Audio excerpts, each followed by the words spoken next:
Right, it's been a while since we've had one of our conversations, but now we're ready for, I think this will be the second in the series. I've got planned a couple I'm going to record via Zoom.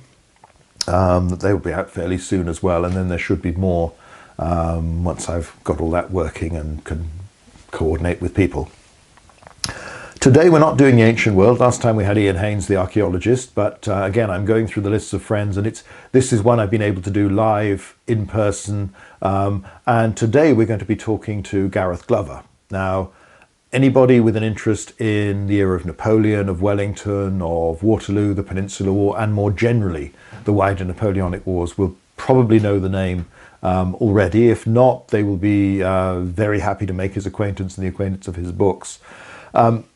Gareth's main field of work has been in finding, editing and publishing primary sources for the period that were either have never been published at all, have just been kept by the family somewhere or in an archive that nobody's noticed, or were published in such limited runs. You know, he was talking to me at one point of an artillery officer who'd written a 3-volume biography of himself, of which there were 25 copies published because they were just for his family. You know, I remember this is what I went through. That sort of thing. So there's a vast amount of material, a staggering amount, far more than I certainly would have expected. Now, I made a lot of use of his stuff when I was writing my Napoleonic novels, and I hope one day to go back to those and make even more use of the stuff that's come out since then, because there was such marvelous material for the fiction and to give you an idea of what your character should be doing, how they should be behaving, what it was like, what they're eating, what the weather was like, this sort of thing, as well as details of the battles, the skirmishes. And we got to know each other then, because I think I just sent him an email saying, you know, thanks for all this, and then we ended up talking about, oh, it'd be nice to meet up and have a chat, and it turned out we live within a short distance of each other. So over the years we've met loads of times, and he's always working on something new. There's always something really exciting, as well as the memoirs, the diaries, the letters, all of these things, these new sources. He's written books like Waterloo, Myth and Reality, Marching, Fighting, Dying, where he brings together that material to look at the bigger questions, the narrative of what's going on. The Waterloo book is fascinating for how this affects and how it drastically changes the traditional narrative for Waterloo, much of which has been repeated again and again, but just isn't right because not all the sources had been consulted. And Marching, Fighting, Dying looks at the sort of typical experience of a British soldier in the Peninsular War, bringing all this stuff together, and is based very much on what they wrote at the time rather than what they wrote decades later, when things had changed a little bit and their reminiscences may have got more blurred, or they were adapting things for publication. So it's much more direct. He's done a staggering amount. I think he's written, you know, published over 100 books. Some of them's quite slim because it depends on the material. Some of them pretty hefty.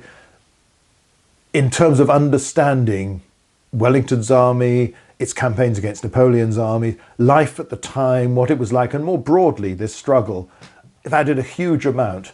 So they're very interesting from that point of view and for the period, but also they're very interesting because it's a lesson in how do we use the material we get for history? How do we get the eyewitness accounts? How do we then process them? How do we think about them? And this is something that applies to any period, even for the ancient world where this sort of stuff has not on the whole survived. You know, there are very few examples of anything equivalent, but that's the material that has gone to make the narratives of a Thucydides, a Tacitus, a Polybius, an Arrian. They have processed all this sort of stuff and then tried to present us with the end result. So it's a good idea to remind ourselves of the limitations of these types of sources, the perspective of individuals, and the fact that events are made up of experiences of lots and lots of people. So anyway, for many years we always try and catch up at least once a year and have a good chat and talk shop, basically. And so I thought it'd be nice to do this on camera, so you've got two old friends meeting and chatting away about a subject that obsesses them. It's partly just to explain why, or give a sense of why we find this so exciting, but also more generally, hopefully to be of use of how you approach history. So this is us just chatting. We've tried to explain a few things where I've thought, oh, Gareth realised, or maybe somebody who's not particularly interested in the period might know that reference, so we try and explain it. There may be a few bits where we haven't done that, but hopefully you'll get a sense of it from how it goes. But anyway, so here's the second one of our conversations with, this time, Gareth Glover. Right, well, Gareth, it's so great that you've agreed to do this. I thought before we, well, as the start, perhaps we could think about how did you get interested in history generally, but this period in particular and this type of information? I mean, why, for instance, you served in the Royal Navy, why Wellington rather than Nelson? How did it all work? Was it Waterloo first, then more broadly? But what was the trigger? What made this exciting? Ladybird book started me off. My first Ladybird book was Nelson. And so therefore I clearly had an interest in the Navy from very early days. I can't even remember why I started being interested, but I loved anything about the naval period from then. And I remember as a child going into Howell's, one of the big stores in Cardiff, had a books department in those days. Oh, right. And persuading mum and dad as a 13-year-old that I really wanted that book about, it was something like the 25 greatest battles ever, and sort of, you know, lots of pictures and, you know, and it's not the fascination with death and destruction. It's that the other side of the military colour and pageantry and that side that started me off. And for many years, I was literally just a reader of history, but I very quickly found that my interest was Napoleonics, purely because I'm certain the early days was the colour of the uniforms. Some of the uniforms worn in those days was very garish. You know, because you're before the days that, you know, when people can pick you off at half a mile. You know, they could actually fire at you from 50 yards and still miss you with the inaccuracy of muskets. I mean, I had a similar thing. There was a book released to accompany the Waterloo movie from 1970, but a few years later, one Christmas, this came as a Christmas present to me, Armies at Waterloo. And I can remember he was Uncle so-and-so, but I think it was more family friend rather than who'd served in the Second World War, looking at these pictures saying, well, of course, they wouldn't really wear this. You'd get shot from half a mile away and all this sort of thing, thinking in modern terms. But it was very much the same thing, the spectacle of it all, the colour. It's so gaudy and all the detail, and especially for a small boy when you've got all the differences. You know, there's this cavalry regiment wears this, and then the French cuirassiers, but the Carabiniers are different, and then this regiment of the British line has this colour facings. There's lots of things to learn. It's almost like dinosaurs. There's sort of all this information that you just suck up, but it just fires the imagination, that the image of all this colourful, bright, and then cannon firing and smoke and all this sort of thing. It's as you say, it's that rather than slaughter and death, and it's the grandeur almost. It's very much so. And you know, and the formations of all these, you know, men, thousands in huge columns or whatever. The whole thing. But you know, I remember one of the early things I was picking up was Spanish cavalry with their gaudy yellow uniforms or pink uniforms. You know, and you know, it's like you'd think, well, who would have chosen those sort of colours? But you know, I remember that as a fascination, and that's what started me on the road. And I'm one of these people that once I want to know about something, I do get sucked into perhaps one area. Don't get me wrong. I mean, I know a reasonable amount about most areas of of history, should we say?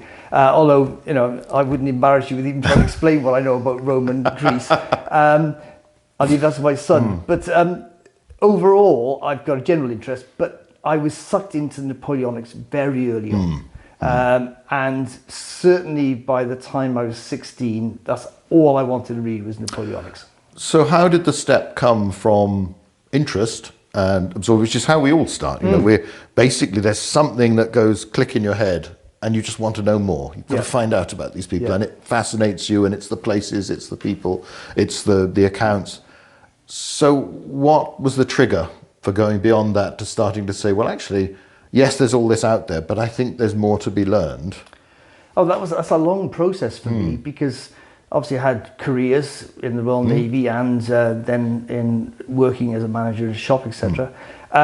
and life with children and everything else took over for a long period. So it was so my 20s and 30s was just purely me reading about the subject, but finding the memoirs that were available at the time fascinating. I loved. I realized quite quickly I wanted to really understand what life was like for the ordinary soldier and the officer at that time.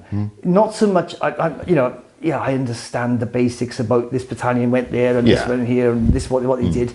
That's not the bit that excites me. What really excites me is getting really down into the nitty gritty of life as a soldier at that time. Yeah. And I read lots and lots of these different sort of memoirs that were around. There are lots of them are famous ones that have been around for years. Mercer and Kincaid and all sorts. Yeah, there's probably about 40 or 50 you could reel off quite quickly. Which have been around, some of them since 1840s or whatever, some more recent. But I slowly collected them and read them all, and I found them fascinating.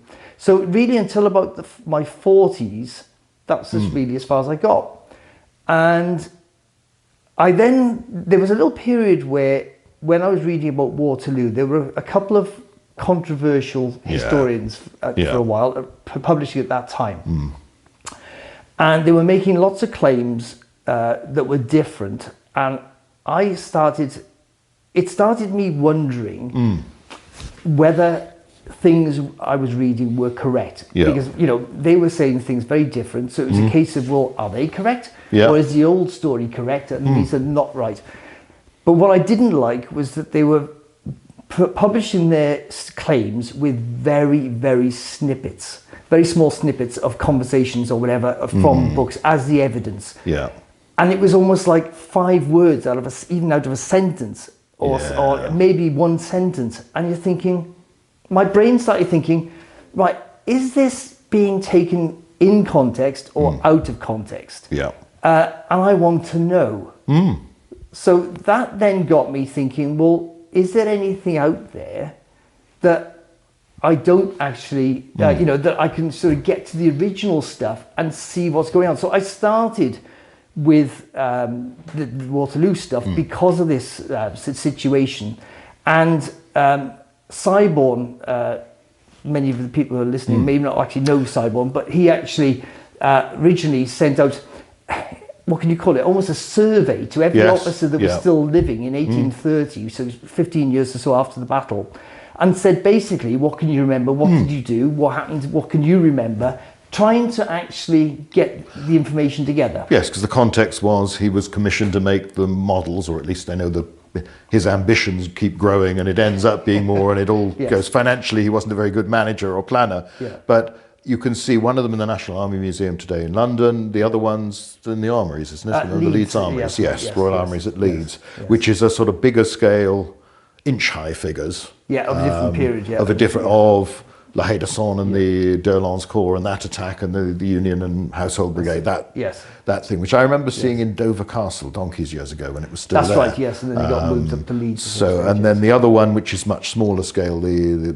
individual is a couple of millimeters high, it's that sort of there, of the attack of the Imperial Guard at the end of, so it was, but it's interesting because of course they published a selection, didn't they, of the Waterloo letters, but it's a tiny fraction of what was there. But it is interesting, the things he asked about was far more than he needed for the model. So you get all this detail, and then about Quatre Bras and that's right. He asked about everything, so about what they did, but even down to, as you said, even down to the ground they were on, etc. Could they describe the cultivation that was in their area, etc.? Was it potatoes or beets or whatever? Whether he was never going to use that in the Melbourne, but he just asked for everything. And as you say, these letters, he got lots and lots back, and his son, after his death, published a small contribution, about 150, I think it is, of the letters. And of course, they've heavily influenced our understanding of the battle ever since. And of course, this is just before the start of the internet as such, really. It's just on the cusp of it starting, that I was thinking, well, what's in the rest? And certainly these controversial historians had claimed that there were things said in these other letters in the British Library in London, and I thought, well, let me get copies of the rest of these letters and see if they're saying what they're claiming, or is there something else to learn. And at that stage, I remember talking to my wife Mary and just saying, I'm going to write a book. Yeah. And she just looked at me like, yeah, okay. You know, and yeah, Family are always so supportive. Oh, in these absolutely. And it was just a case of, well, the kids know I'm just a taxi driver. They're old enough now. That's the only thing they want me for. Other than that, you know, I've got time on my hands when I'm not working, and I would like to transcribe these letters and see if there's anything interesting in the rest of the letters that have not been published. And there were another 300 odd letters in the British Library that had never been published. And as I said, so I got those. I got photocopies of them in those days, sent them through in the post, and I sat down and slowly worked through transcribing them, which obviously for me, that was the first time ever I transcribed anything. Yeah, and because they were all written, what, in pencil or pen or ink pens? In ink, but obviously with a quill most. Yeah. And therefore, you get blotches, you get leakage of ink through the paper, so it comes through on the other side. They also, I think people have this great idea that because of Victorian education, everyone had beautiful handwriting. It's a lie. Complete lie. I take great comfort in this as someone with bad handwriting himself. Oh, well, I know better, I can promise you. There are many times I struggle with my own handwriting. But yeah, so I had to learn the process of being able to understand them. And that was a long process in itself of being able to transcribe them all. And of course, the realization when I finished and had the information here then, which I put together in my very first book that came out back in 2004 now, that these other letters were saying not what the controversial historians had said. They had definitely distorted what had been said, but what they were saying was that lots of things that happened during the Battle of Waterloo, which wasn't in the history I had grown up with for the last 30 odd years of reading about it.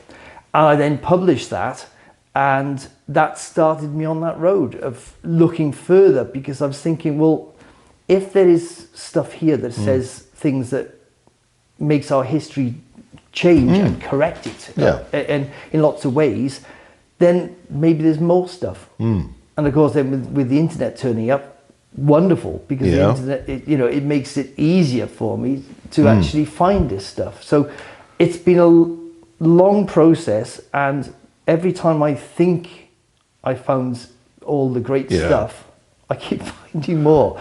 And I just can't believe how much stuff I can find. And if please God, give me another 20, 30 years, I might have got through the majority of it, but I don't know. Yes, because, I mean, did you have any idea of just how much those things? That's the thing that staggered people like myself, who again have come through.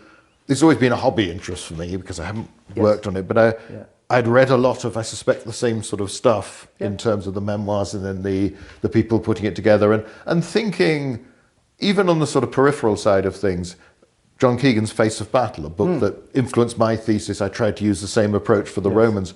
His Waterloo section is predominantly Cyborn, Mercer, and a few other bits and the quotes.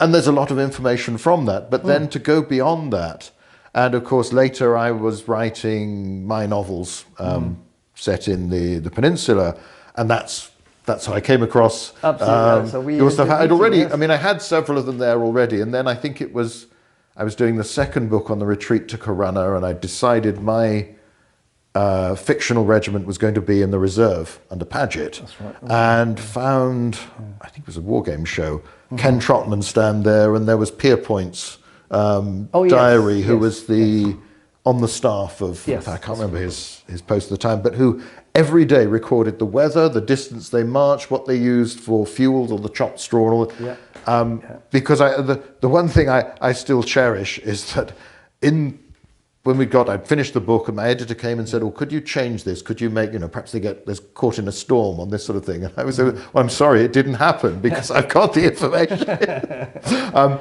But it was that, and then we met through that. Yes, I remember this email came through from somebody I'm afraid never heard No, of. well, I don't blame you. No. Well, again, I wrote about the Romans. You know, it's exactly, different stuff. Say, unfortunately, you know, that's my son's thing, not mine. Exactly. And as I said, I remember the email coming through, and then you saying, "Oh, perhaps we can meet up and Yeah. chat about Yeah. you know, some ideas." And that was me thinking you were probably London based or something like that. Yeah, we'll meet halfway up the M4. Where do you live? And literally it was, what, about a mile and a half from where I live? Something like, yes, exactly. It's almost, if you go to the top of this house, you can almost see where Gareth lives from the top window. The angle's slightly wrong and there's a church in the way on the other side, but basically it's within sight. So yes, we got... well, I do remember when you were still working in your break time, sometimes I'd go into Cardiff, we'd sit down, we'd have a cup of tea or coffee and just chat. And it was, and that's, particularly for a Romanist coming as my primary thing, this sort of information, the diaries, the letters home, the memoirs even, they're things that you get hints of in the ancient sources that once existed, but don't survive. You know, the odd bit of papyrus will tell you, but it's usually... incredibly rare to mention any sort of fighting, even campaigning, which again would reflect, even when you've got a diary, say, from the Peninsular War, the number of days somebody's saying, well, we've actually seen the French and shot at each other, is tiny compared to the long march, or we're on outpost duty here, or we're billeted here, you know, we're worried about the food, we're worried about being tired, the weather, whatever it might be.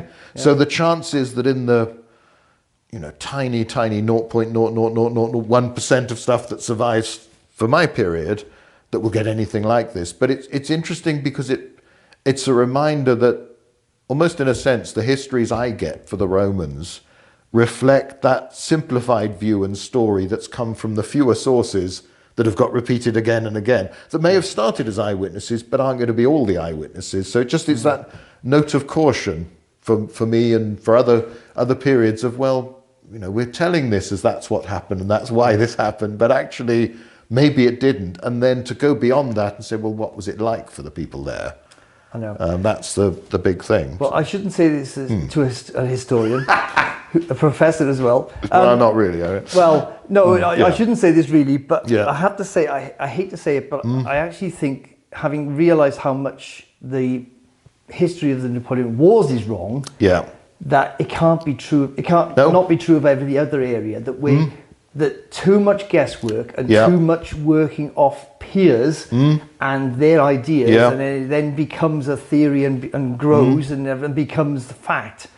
It makes me realise that the history we've got is probably far from the truth in many areas. We'd probably understand in our own day that if you picked up a particular newspaper, it's got a political standpoint or an interest, its version of an event that we've just seen happening, and maybe we've even seen bits of it on television or been in the area, is going to be utterly different from one by another paper that has a different slant on things. And you add in a few centuries or a couple of thousand years in my case, the chances of understanding fully, it's for the Roman period, it's very much, you try and explain, well, this is the evidence, this is what we think it means, this is how reliable it might be.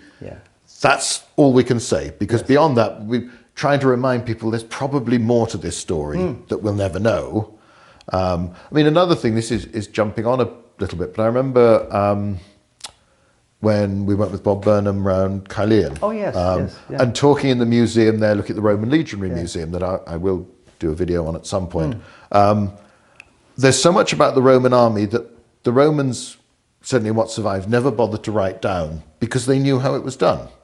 And both of you saying exactly the same for Wellington's army, that there are things they didn't bother to talk about because they could just assume that everybody knew. That's how a regiment works, that's how a battalion works, that's how the mundane things often only get mentioned if you're really lucky because there's a story in some other respects. You're quite right. I mean, and that is one of the biggest frustrations for me, is that yes, we are blessed with having a huge amount more material than you have for your period. And actually, as we've spoken over the years, it has amazed me how much little information we really have, apart from physical items or whatever, from the Roman period, and how we've then sort of worked that into a history. But clearly in our period, my period, should we say, Napoleonic period, you know, I mean, it's true of all periods. I think that the army works off paper, or now obviously digital. But in that period, everything, you couldn't do anything unless every single level had passed on a letter about it or whatever. The problem is the great majority of it then gets burnt, thrown away, you know, and stuff I've found has been found in all types of places, in skips and all the rest of it, you know, we're thrown over bank vaults, etc. So unfortunately, it's being lost all the time, and that's why I'm trying to find as much of it as we possibly can. And even what's in family vaults, I've come across one very recently that I literally couldn't actually read because it had been completely infested by rats. Oh, right. And it had been destroyed.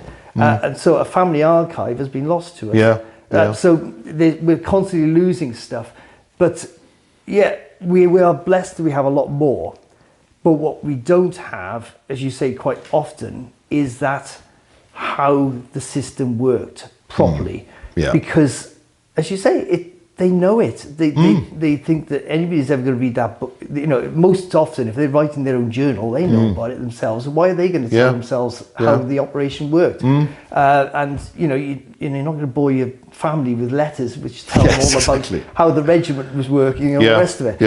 It's, you know, it's more personal. So the odd snippet you get here and there of the real background to how things work, I find fascinating. But it's a huge, long process of slowly pulling these little bits out, and actually trying to make an accurate story of them.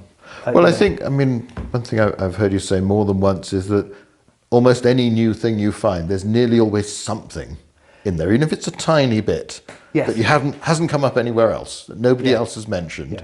And there's always the possibility that somebody's passing on a story that's wrong. You know, there's that element of this was something I did and I saw, or this was something I heard, and then how much. And we all know from, well, I imagine gossip in an office, but certainly even when I was in the TA and this sort of thing, let alone a proper military unit, the rumours that circulate that prove to be completely unfounded, but they're a good story and you need something to talk about, and they get passed around, and you get the sense of that in the same way that you know, many of the memoirs, they'll identify, we fought against the French such and such unit, or we fought against the Imperial Guard. You get a lot in the Peninsular War when as far as we can tell, there's nobody there. You know, there's nobody from the Imperial Guard there. Everybody fights the Imperial Guard all the time. That's, you know, because if you beat the Imperial Guard, you know, that's special. And it's, I mean, I hadn't realised this. Sorry, this is distracting, and I didn't plan to put it. I read, or I'll put it up on the thing, the comment. Somebody wrote a book on the attack of French First Corps at Waterloo. Recent First Corps. Oh yes. Yeah. But one of the things you point out was the French drill man, Callister, that's right, Graham Callister. The book's on loan to somebody else who, because I said, oh, this is interesting, and it's got it. Good book. He pointed out with the French drill manuals that unlike the British, they put the tallest men in the front rank. Yes. And that made me think, I'm sure over the years, a lot of Peninsular accounts and also have emphasised from the British side how big the French looked, and bearded and frightening, and their bearskins. So if you've got the Grenadier Company at the front of the column with the tallest anyway, and you put the tallest in front, part of me just sort of went click in my head, is that one of the reasons? I mean, that's obviously why the French are doing it, to look intimidating, but is that an extra element to that sense of, oh, they seem like really big blokes coming at us? Yes. Simply because of that institute, and I'd never thought of that before. So anyway, that was, sorry, I'm wandering off, but as we always do. I know that's the thing, but that's the whole point. Is the main theme with all of these conversations I want to do is that history is really interesting, and the more you look into it, the more interesting it becomes, and it's exciting, and when you're, as you're doing, finding so much stuff. You know, I thought I had a reasonable knowledge, even though it was, as I say, hobby interest of Waterloo, Peninsula generally, the British Army of that period, the French Army to some extent. And I have over the last 20 years or so, as you keep realised that I haven't, that there's so much I didn't know, because you keep coming out with stuff, and you know, there's other new stuff coming up as well. When you'd think 200 years on, how is there going to be new stuff? And yet there is so much. There is so much. I've only done the iceberg that's above the water. Yeah. I've still got the iceberg that's under the water still to work on. And I've got so much work, I can't tell you. But I would actually say that the more I learn about the Napoleonic Wars, the less I know. Yes, I mean that's a general principle of studying history of any period, but it's because it just reminds you that there are so many individuals involved in this, and they've all got their own story, their own experience, their own way, and to characterize it in the simple way we do. The interesting thing is that so often something you reveal then makes more sense of what we have known all along. So thinking back to, I mean, this is a while back, and the one on the advance of the brigade with the 52nd, the 95th, and the 71st. Colborne's Brigade. Yes, Colborne's Brigade. That movement forward, they come from the reverse slope of the ridge at Waterloo much earlier in the day to sort of become basically a breakwater type thing. They're formed in square at the time, or a bit before the big French cavalry assaults. Now, when I thought back even to the Cyborn letters and things, you could suddenly remember, well, all these people are talking about being under artillery fire for a long time in square that didn't make sense if they were back in reserve until much hours later. And then suddenly you'll find this out, and then it's, oh yeah, that actually fits better. I mean, that's the other thing, in that, yes, we realise there's more to know and more to confuse, but actually there's lots of things where you suddenly think, oh, that really does fit. Yes. That makes far more sense of what's going on. In the same as, I mean, Hougoumond's another case with the more than one break-in. Yes. Thing. Yeah. Well, there's two bits to that, I would say. Sorry. No. The first is that when you're talking about things like the Imperial Guard attack, and we're talking about Colborne's troops coming forward earlier, as you've said, onto the forward. I'd read that. I knew they'd be on the forward slope just after 4 o'clock or whatever. But I remember saying to you, it took me years for the penny to drop. Yes. Because nobody actually says we went out there to form a breakwater for the cavalry. You know, they don't make it as obvious for you. They just say, well, we went out there, we stood there, we did this, we did that, we went back, and all the rest of it. And you've then got to work out what that all means. And it was a year or so later that the light bulb moment came when I thought, hang on a minute, I know what's going on here. And then realised, when you then go back through and look at everybody else's statements. Well, it fits with some of the, again, we haven't actually talked about the Waterloo archive, we will in a minute, but the volumes on the German sources, for instance, when you get Nassau and Brunswick, some of whom are in effectively the third line, was back there, and are very inexperieused units that are, do as well as you can expect, but they've been hastily formed, put together. They don't have, now is it one of the Nassau regiments or one of the Brunswicks? But one of them doesn't form square at all and stays in column. Oh, there's Hanoverians on the left. On the left side, there's 2 Hanoverian brigades. I thought one of the ones they form a huge square. Yeah, no, not this. One of the reports to the Prince emphasises that they stay in column. all the way through. It's one of the Nassau. Is it the because there's the one unit that's partly in Hougoumont area and partly, and then the other on the flank, and then the sort of least experienced one is back. Yes. But that also makes sense in that if what French cavalry are getting to you have gone through the earlier squares, including Colborne's brigade, they're going to be so disorganised that actually if you are a dense mass, that's probably as good rather than asking fairly inexperienced and poorly drilled troops to keep changing from column to square. So it's... I mean, we're never going to get all the bits of the jigsaw. No. And we'll never quite know 100% what the picture was when you put them all in. Yes. But it's the little bits that fit together and somehow seem to... And you just think, oh yeah, that makes sense. I think we've managed to... I think it's a 1,000,000-part jigsaw. Yeah. And we've managed to now move it on that we've probably got 800,000 of the pieces in the right place. There's still 200,000. We haven't got the faintest idea of that. And that's the problem, isn't it? Is that we're having to fill in those gaps all the time, and we just hope that there's another source out there. I mean, I keep looking for sources on Waterloo. I'm slowly running out. Right. Okay. Well, you know, after 20 years, that's not bad. I know. I have found quite a few. I've got another 2 books on the subject coming out shortly, because you mentioned Waterloo Archive. It's up to volume 14 at the moment. Right. Yeah, I noticed you haven't got. Yeah, I know. I did notice you missed I was one. very proudly showing Gareth my shelf, because I've got them on the same shelf for the first time. Because they were released over the years, I'd get one and put it here, and then there's only so much space on a bookshelf. But when I got some new bookcases last year, I thought, finally, I can fit it all in one place. But nope. I do apologise for ruining that proud moment. You said I've got all your Waterloo archives there. You're missing the last one. But unfortunately, I'm now going to add another 2. There are 2 on the way. One British and one Dutch and German sources. Oh, right. So I've managed to get another 2 books out there.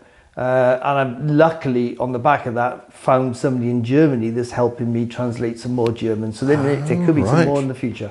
Fabulous. Which would be fantastic. Because I remember in one of the earlier ones, again, the sort of question of perspective, it's somebody from the Hanoverian Brigade, that's the regular brigade, that's got the 2 battalions in green jackets. Yep. And the arguments over this, one officer in particular from this unit saying, we're here, we're there all the way through, and British sources from nearby, no, I didn't see them, and all this sort of thing. Yes. And you can't help wondering if it's just they didn't notice because they were so busy, and you suspect that's it, and particularly because you've had the riflemen in the sandpit and things like that, who at any sort of distance, you've got to look very closely to tell that uniform apart from somebody in one of the Hanoverian battalions. Those sort of, you can see a natural confusion there where people could just be wrong, but they're determined, well, this is what I remember, and I'm not, not changing that. The problem with Waterloo as well, though, is there are 2 sides again to the misinformation. There's the misinformation that's not intentional. People just not realising things, not seeing things, and with all the smoke and horrendous situation most of them saw that day, it doesn't surprise me they missed certain things. And that's the unintentional side. But there's also an intentional side of Waterloo. And I know we've talked about this in the past, but in later period, in Victorian period, Waterloo became the British victory in Britain. It also became the German victory in Germany, in Prussia. And so therefore you get historians in the late Victorian period negating stuff from the other sources. And, so what I've been reading mostly was British sources, and of course the Germans and the sort of the Dutch and the Belgians get written off and hidden away and forgotten about it a large and almost like they were there as cannon fodder, but they didn't do much else, which is totally unfair. And as I said, some of these earlier letters I discovered obviously were actually saying that no, they did do stuff, and we have found many journals and that now which actually say no, actually some of the best soldiers, in fact one of the most important one I see quite often is the Brunswick soldiers, who were often described in histories as being really useless and whatever, and yet at the time they're being described as the most soldier-like on the battlefield. They do seem to have, I mean, it's partly perhaps the uniform, but they do seem to have impressed a lot of people. No, they Everybody definitely talks impress about people. them. Everyone going past them says they look like real soldiers, and even more than ours do, type thing. And for a Brit at that time to say that was pretty amazing, to be honest. So even there is still bits that we need to get a bit more, to understand. And when you think, if you look in detail, that they were not that experienced as a contingent. They had some officers and NCOs but mostly they're fairly recent recruits, not much different from... Well, I remember from the Clinton, the 2 volumes on... It is Henry Clinton, isn't it? I'm sure I get the right... There's so many Clintons around that... it's not the Henry Clinton that was at New York. No, exactly. That's the thing. Well, that was part of the... exactly. But it's all that family, and they're just... They're everywhere. Yes. His inspections of units before the 100 Days. Yes. One thing that kept cropping up in those was he complains about a lot of things when he inspects British battalions, but one is a habit of men altering their shakos, the issued Yep. thing, and to get the peak come down, and I think come lower over the ears, and this sort of thing. Yeah. Now, I've never seen an image of that, but it's something. I mean, it clearly bugs Clinton in a big way, and he gets very worked up about this and lots of other things. Yes. But here's a tough. These inspections were probably pretty brutal for those experiencing them. But it's not how that's the only source, as far as that I know of, that's ever mentioned that. Yeah, I he agree. gives the impression it's quite common. Now, whether it just annoyed him so much, and it fits with the way you think of some of the weird shapes different units will shrink their berets to. Yes. In recent years, Yes. and there's a para look, there's a marine look, all of these things, they all know how to do it, and they do. But I don't think anyone's written about it, and you get this. They're doing exactly the same thing then, but it hadn't appeared anywhere else. There's no sketch. I mean, I know obviously a lot of things, prints and paintings, will be more formal, but there are some of those sketches done by people who were there or afterwards that sometimes give you those details. Well, that's the really exciting bit that I get sometimes, is when I find that. And funny enough, the book I have just sent off to publishers is actually the Luards. Now, the Luards are two brothers who fight in the 4th Dragoons in Spain, and then they go to Waterloo, but different regiments then. But they have been known about for years because there was a book out in the 60s called Red Lancer, and they had written, the historian then had actually written a story of their lives, should we say, more John the one who is the main character in that, but talking more about his Indian time, but he does mention the Peninsular stuff, and had access to the letters and the diaries, but unfortunately didn't publish them. And it's only very recently, in the last 3 years, that I've managed to get hold of the documents, because they're still with the families. And part of the family now live, funny enough, very near Wellington in Somerset. And the other is in Gloucester. And I've been to their archives and I've photographed everything and put it together. But what I'm really excited about is John was actually an accomplished artist. And in fact published a couple of books with drawings in it of military uniforms and different things after the wars. But what he also did is in his sketchbooks when he was out in Spain and Portugal, he's actually sketched everywhere they went. And so when it comes out, it will have a huge amount of sketches. Now, okay, most of them are of the places, etc. That's fine. But what you also get is things like, I have finally over the years got to understand what a flying bridge is. Yes, because they're often referred to, but I don't know. Well, I was assumed it was some sort of ferry type thing, but I'm not. Well, I'll tell you exactly what it is. I'd actually already worked it out, but it's actually a single rope across the river. Oh, wow. You then hand pull the boat across. So sort of very basic ferry. Pulls it across the rope. That is a flying bridge. Oh, wow. But he actually draws a flying bridge. He also then shows the next level up, which is 4 pontoons for cavalry going across a major river with ropes on either side, and them actually bringing the 4 of them across with about 30 horses on them. And he actually draws all this. So we've got these, and these are the first time I've ever seen actual evidence of somebody drawing them on the spot. Yes. So they'll be out in the next year. So fabulous. But that, to me, I mean, a picture, as he always says, paints 1,000 words, and they really do, because suddenly I now understand all this a lot better, and it now confirms what we thought they were. But that's right.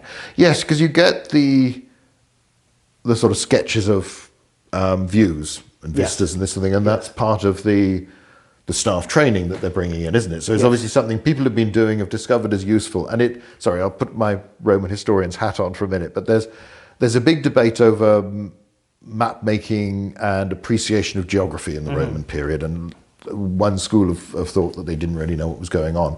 But one of the things the ancient sources mention is these pictures that were drawn about information of that, and it sounds exactly like these staff things, and it gives you an idea. Okay, if you see that's where you're going, might be useful for navigation, but it gives you very quickly an impression, what sort of country is this? And therefore, if I'm marching through this, can I do it? Can I do it quickly? Can I get artillery through it? All this sort of... so again, it's one where a couple of Roman sources mention this as normal, but we have virtually no Roman maps survive, and they do seem to have thought of geography in a much more of a route basis. That's the way they tended to record things, was how you get from A to B, which is actually a very practical way of doing it. And then we forget how recent Ordnance Survey maps are and this sort of thing. But anyway, sorry, that's... But it's fascinating how there was that... well, I remember the picture you found of Ciudad Rodrigo. Oh, yes. A couple of years ago, where again, the details, and it's obviously sketches for a painting that which never happened. Never, no, that is actually from John Luard. Because at the time... We've now been able to establish pretty well 99.9% certain that it is him. The handwriting of the everything's the same. On it is the same. He mentions having done one, yet there is none in his archives. So it looks like this one has come out of the archives and has got separated, and we've now donated it to the National Army Museum. Yes, I remember that.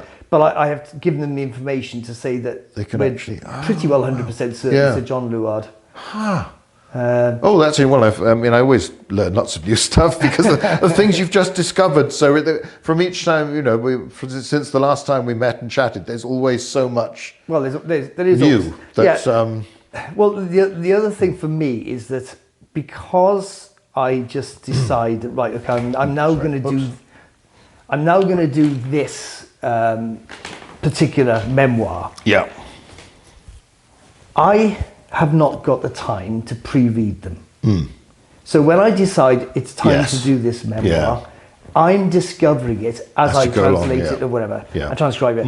And it often takes me to new places that I've never gone before. Because one of the things that perhaps people don't really get is that the Napoleonic Wars went on for the best part of 23 years.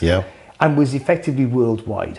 I mean, it really, there are wars even before that it could have been called a world war if they brought up that term. And certainly in Victorian times, it was known as the Great War. Until 1914 comes along and takes that title. But it was, for Victorians, it was the Great War. So, but when you start thinking, it's 23 years of fighting all over the world, both at sea and on land. Because of course, obviously, yes, I've been getting more involved with the land stuff recently, but clearly, as an ex-Navy man, I'm aware that the Brits fought more on sea than they did on land. And even the Peninsular War and the British contribution there is possible because of the Navy. You simply couldn't do it. And obviously, it's spectacular at Corunna where you evacuate everybody, but that Wellington behind the lines of Torres Vedras has the ability to evacuate if it all does go pear-shaped. That's politically the only way you can get away with doing this and taking this risk, and that you can secure the supplies and everything for that. And it's so even the land elements that we focus on without the Navy, without that sea power, is just not feasible. No. I don't think anybody from the British Army would like me saying this, but in fact, actually, if there hadn't been a Royal Navy, the British Army would have failed 99% of the time. I think that's fair. It's because without the Channel and without the effective Navy, Britain would have been invaded and wouldn't have because in the even 1805, certainly before that, the army was not in a great state. And it's able to fight and build up to fighting a proportion of the French army in the peninsula, but not. It's still, they'd never have the numbers to do a Leipzig or a thing. It's just and coming back to the point with Waterloo, it's an army where most of the troops, the majority, are not British. Even including the KGL as part of the British Army. But the same for Marlborough and the same for any British involvement, really, almost until the First World War, when they briefly bear the brunt of things, and then by the Second World War, they're not doing that again either. So it's an island, and it's the sea power that makes Britain's importance, the empire, all of these things possible. There is a danger that we're actually losing that lesson.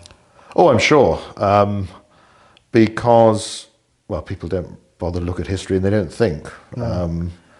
And it's perhaps, I mean, you know, you're an ex-naval man, but even from the point of view, in my family, there's Royal Navy, Merchant Navy in lots of generations, but it's growing up near a port like Cardiff. Penarth used to be a big harbour. The sea's there. Absolutely. You just look out at it all the time, and there's so much of Britain like that, and that connection, that I think people, perhaps because they fly everywhere and don't take the ferry even, I don't know whether they just forget that reality. If you look at the globe, there's a lot more water.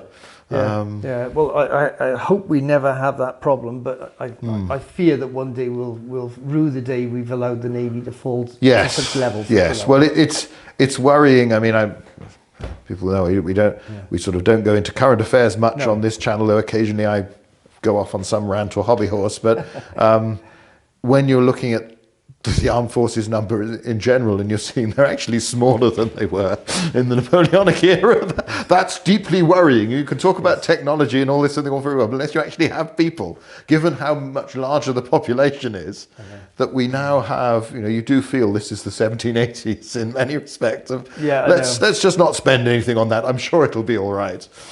Well, hopefully nothing comes of it. But Yes, exactly. And I do understand that technology moves on, but I do think control of the seas is always going to be important. Well, for all we emphasise, you know, it's the vast majority of trade is still conducted by water. 'Cause that's the only way to transport bulky things, whether it's refrigerators or computers or whatever, that are particularly with globalisation and you're having stuff manufactured the other side of that made that possible. It hasn't come by air in the main; it's come by sea, and always will, because it's just the only effective way and affordable way of doing it. Exactly.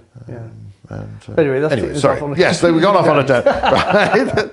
Right. But the whole point of these is that, you know, the idea, we're enthusiastic. We're talking about history, and we're trying to share a conversation, a chat, basically, of the sort we would have, and we'll. But anyway, let's get back to the Napoleonic period.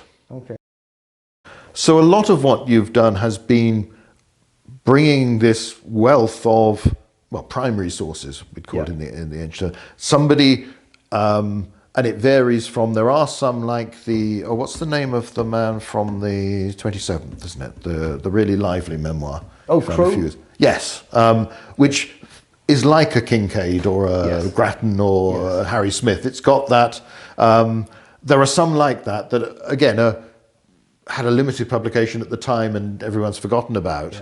There are lots of others where I remember one I can't remember which volume of the Waterloo archive it is, but it's I think a sergeant in the artillery writing back to his wife, and a lot of the stuff is discussing what any husband and wife would do, and I think she's expecting a baby, and what are they going to name the child. You get those details, you'll get the details of life in the army, what the army's doing, you'll get the letters, the diaries where people are writing it at the time, and they might be talking, right, my particular battalion, we're here, or you know, this company that we'd be, or talking about officers in particular, the concern with affording things, their equipment, you know, what's happened to the donkey I had for, how can I replace a horse how can I afford this, writing home for money, this sort of thing. Can you arrange for a banker's draft, to the food concerns, to the promotion, the prospects, the career, what's going to happen, you know, if I get a step, will I have to go to the 2nd Battalion, where are they, what are these sorts of things. And then you'll get and we're approaching Badajoz and we're going into the trenches, or it's the 16th of June and we're marching off. How do we take, because all of that's fascinating, but in a sense it's material for understanding the bigger past, because each of these people are telling their particular perspective, their story. It's their life. That's what makes it fascinating, because they're there and they're involved. One of the books you did a while back is Marching, Fighting, Dying. Oh yes. Which brings together, rather than being one person's or a group of people from a particular battalion, takes all of these and then tries to give you a sense of the experience of a British soldier in the Peninsular War, again, comes back to what was it like? That question, the thing we wanted to know right back at the start, it begins with how you're getting there by sea. Yeah. The first impressions you get of Portugal, of Lisbon, the sort of variation from the, oh, isn't this a beautiful looking city? And then you come ashore and this smells, it's dirty, and people here behave differently. You know, for many of them, they're coming into a Catholic country from very Protestant England, and even Irish. You know, there's obviously a lot of Catholics in the army, but it's very different. Yes. And it's strange to how the battalion forms up, how you move on. Then, you know, the marching element, which is a lot of your experience, and the type of roads, the distances, how it's organised, the time of day, where you're sleeping, or the practical side onto what you're eating, and then I remember, because again, this was one of those insights that had never occurred to me before. In the section on discipline, you talk about the records of courts-martial, but also saying, well, how much was left to the battalion or the regiment, and how much they may well have hushed up things, so that you can get a false impression, because this was dealt with by, you know, the colonel deciding, okay, well, he's generally been a good chap. The fact that he went on this bender and has caused all sorts of trouble now, we can forgive that because, and that was, again, it's like all really good insights, it seems obvious as soon as somebody else has told you, but you hadn't thought of it. I know. So anyway, sorry, do you want to talk a bit about that book and the whole, you know, we're taking all this information and then it's, how do we then go and understand? Yeah, I suppose the book came out of the thought that over the last century, a number of people have actually written a book saying this was life in Wellington's army. Yeah. And as obviously as I'm reading more and more of these letters, and I mean obviously you've got both letters, journals, journals that are written at the time, and unadulterated journals that are then redone many years later. And the book is very much drawn from those from the time, isn't it? Yes, which makes it unique in that respect. What I realised is that the later journals and the ones that have been published are influenced by later events. Yeah. And it's true of our lives. I mean, there are things that in the 1970s I might have said as a person that now would be totally unacceptable. Yeah. Because our views of things have changed. Yeah. And that is a continuous thing. And I think we think always, oh, it's only happened now. No, it's happened throughout history. These are people. These are people. And trends and, you know, social, what's acceptable socially is changing constantly. And the big shift from sort of Regency England to Victorian England, we perceive as this very stark, almost a switch, that suddenly everybody's pious and then... that's not true. And we also know that, you know, for all the Victorians tried to make up that they were wonderfully pious, they were very dark underbelly as well. So there are lots of images, but clearly things change, and you know, obviously some for the better, you know, with obviously the fight against slavery, etc. But there's obviously other things like, I mean, I'm never be an advocate for the flogging, should we say, that went on in the army. But clearly, a lot of people who were writing later talk about, you know, the terrible thing flogging was. But of course, they're writing then at the time in the 1840s, 1850s, when there is political activity to stop flogging in the army. And it stops. And I'm not saying it was a bad thing in any sense. But what I realised is if you're reading the soldiers' letters and their diaries and everything else, and they're talking about private such and such getting flogged for this or whatever, at the time, the attitude was very different. Yes. The attitude was that it was the only way to inflict discipline. That they, you know, these were... Some of these guys were such hardened criminals in their eyes that the only way they could actually be controlled was the threat of flogging. And occasionally somebody being flogged or even hanged in the worst circumstances. Now, it's not to say that, you know, that they perhaps loved it or anything else like that. They certainly didn't glory in it. But clearly there's a difference of attitude. And, they accepted it as normal. They that's the world, that's how it is. You've joined the army, you volunteer, depending on how that's happened. But you know, you chose this, those are the rules, you break them, that's the consequence. And it was seen as necessary to control, to keep the army under control. Now, you know, people can have different views on that, but clearly what I'm trying to give is the idea of the views at the time. And it then struck me that all of these people had written histories of what it was like to be an actual soldier in the peninsula at that time, previously, had made what I feel is a big mistake, is that they had used these Victorian desensitized sometimes, sort of journals that have been tidied up for publishing. And sort of, you know, things have been added and taken out, etc. You can't always guarantee, and as you say, and they're being written then at later times with different social norms, where certainly, you know, I'm sure you've had this in the past, you know, with publishers where they say, oh, you can't say that or whatever. You know? And, you know, it's because things have moved on or whatever. And you, it made me realise that I needed to rewrite it as far as I was concerned, just using people's writings of the time. So they are literally either writing in the journal that day or they're writing in a letter home that week. And people perhaps don't even realise that Spain and Portugal had a weekly postal service to Well, again, it's that. And the other thing that I think has come from all of your work, and it took a while for me to sort of let this sink in, the number of people literate, at least to some degree, within the army is far, far greater. There is and it's partly through the sort of novels like the Sharp stories, and then the TV version, which tended to emphasize everybody in the ranks was just, you know, you couldn't read or write and all this, other than a few exceptions. Whereas when you start to see that actually to be any sort of non-commissioned officer, you need at least basic reading and writing skills. So a lot more of the army can record things and it's still only a minority who will be active diarists, letter writers, and then will survive. But it's a lot more than we often assume, which means that there's a big debate in the Roman period in that a lot of our evidence comes from inscriptions carved on stone because they survive and they get reused. And then people argue, well, how much, if you've set this up in a, you know, there's one in the library in town commemorating town councillor so-and-so or the mayor who laid the first stone of the public library.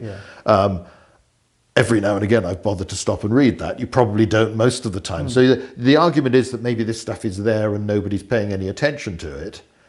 But on the other hand, there was an extreme argument, oh no, hardly anybody could read, so it wouldn't have just meant nothing. I suspect that doesn't work. In a lot of societies like that, many people acquire at least some knowledge. Same as the ability to count. You want to know your pay's been given to you. Well, as you say, I mean, the army worked on paper, so you're right. As if you were a sergeant or a corporal, you had to have some basic ability of writing because it became virtually impossible to do a job without it in many of the jobs that they had. But there was definitely a slow rise in the ability of reading and writing anyway. But I mean, that's why I've come up with a bit of a theory on, which I know I have mentioned to you before, but there is a definite increase, quite a rapid increase in the number of soldiers who are able to read and write from around about 1807, 1808, which is just about as the Peninsular War is starting, through to Waterloo and beyond. And the great majority of them have just discovered God. So it's the sort of Methodist. It's the Methodist, non-conformist churches who are actually, well, they don't recommend, they want you to actually read the Bible yourself, not just listen to the preacher doing a sermon, but to read the Bible yourself and discuss it. And you can almost every one of the soldiers of that period that record something for us now says, if they talk about their early life, is I learnt in chapel to actually start reading and writing, and that's how obviously or some of the sort of the broader Sunday school and things that would be arranged around it. People are learning how to read and write as well. And that's a huge boon. Because then, of course, you know, because clearly an officer's life is always different to a soldier's life. I mean, you know, although, you know, yes, they stand alongside each other when the bullets are flying, but in general life, they have a different social life and way of living. And as I say, so it's a real nugget when you get a soldier's account. It can be a lot more rugged, you know, and certainly even though it's readable, it's not always particularly good English, should we say? I mean, obviously for that reason as well. It's they've perhaps learned it themselves over time, and it's, you know, you have to sort of work harder to actually understand it. But you get a much better understanding of things. And as I say, so I brought all that together and put the book together to say, well, yeah, all these others have said this happens, because there are some standard tropes, should we say, aren't there? Yeah, yeah. You know, and then the Napier influence, where people are writing after that, so they're fitting their story into the histories or whatever. Yeah. So there's all of those things that go on and change history, so change their ways of writing. So I wanted to go right back to the start and see what they were saying. And there are themes that come out, and I mean, I'll pick out one, which is. I kept picking out the fact that they said the fact that they were hutting. Yes. And, I mean, and initially I was thinking, hutting? What do you mean hutting? Yeah. Now, at that time, most histories will tell you that at that time the soldiers were out in all weathers without any cover, because they didn't get tents till about 1811, 1812. And so therefore they were out in all weathers, and you're thinking, well, and yet the French weren't, because they were, because of the accounts of, they've got their gardens and their huts and all this sort of thing. Yeah, they had these beautiful villages they built of wood and all the rest of it, and they sort of say how fantastic they were, and they don't mention about that themselves. So you know they didn't make those sort of fancy hut things or whatever. So you think, what's this hutting? Yeah. And eventually something came up, and somebody mentions the fact that he found a few planks, they'd put it against the tree, and they'd actually covered it with some fern to give it a bit of waterproof. And before you know it, that's their hut. And the light dawns, hutting. Yes. And you then start going back through all the accounts, and you can see, we hutted today, and suddenly it's there. Again, yes, exactly. But it's been there all the time. It's been there all the time. We haven't been looking for it. Exactly. And now you understand what they were doing. So they, and it makes a lot more sense, whether it's out of the sun or out of the rain. Yes. But just out of the wind. I mean, just find a lean-to, put a couple of branches up against a tree, and then you put some ferns over it and give them. You have the basher today with you stretch the sheet from find a wall or a bank or so. I remember being shown around there's a bit of a Roman aqueduct on near Toledo in Spain, and we're visiting that. Friend of my brother's, her brother was at the School of Infantry there, so he took us onto the training area to see this, and he happened to mention that this was his site for whenever they camped on exercise. This was where he used the Roman wall to make his basher.